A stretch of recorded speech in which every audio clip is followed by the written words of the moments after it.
জিকর কাণ্ডের প্রতিবাদের ঝাঁজ বাড়ছে ক্রমাগত। রাজ্য জুড়ে সব মেডিকেল কলেজে কর্মবিরতির ডাকও দেওয়া হয়েছে। এমার্জেন্সি এবং নন এমার্জেন্সি বিভাগে কর্মবিরতিতে রয়েছেন রেসিডেন্স চিকিৎসকদের ফোরাম এই কর্মবিরতি ঘোষণা করেছে।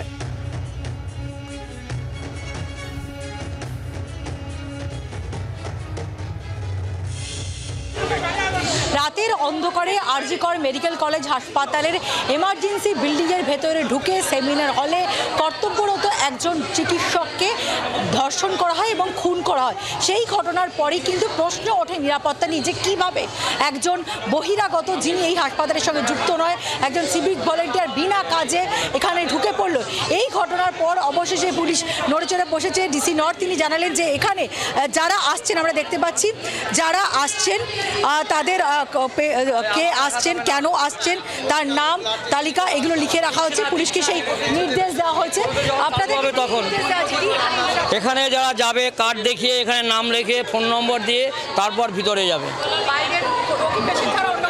তাদের রুগী আসলে পরে তাদেরকে দুজনকার যে দুজন যাবে তাদের নাম লিখে তারপরে ভিতরে যেতে হবে।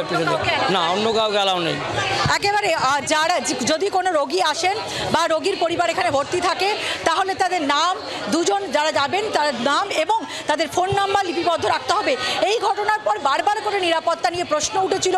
আমরা দেখেছি যে এখানকার আরজিকর হাসপাতালের যিনি অ্যাসিস্ট্যান্ট কমিশনার ছিলেন তাকে সরিয়ে দেওয়া হয়েছে, দায়িত্বপ্রাপ্ত দুজন সিকিউরিটি গার্ডকেও সরিয়ে দেওয়া হয়েছে এবং এই ঘটনার জেরে এখন নিরাপত্তা ব্যবস্থা আঁটোসাঁটা করা হয়েছে।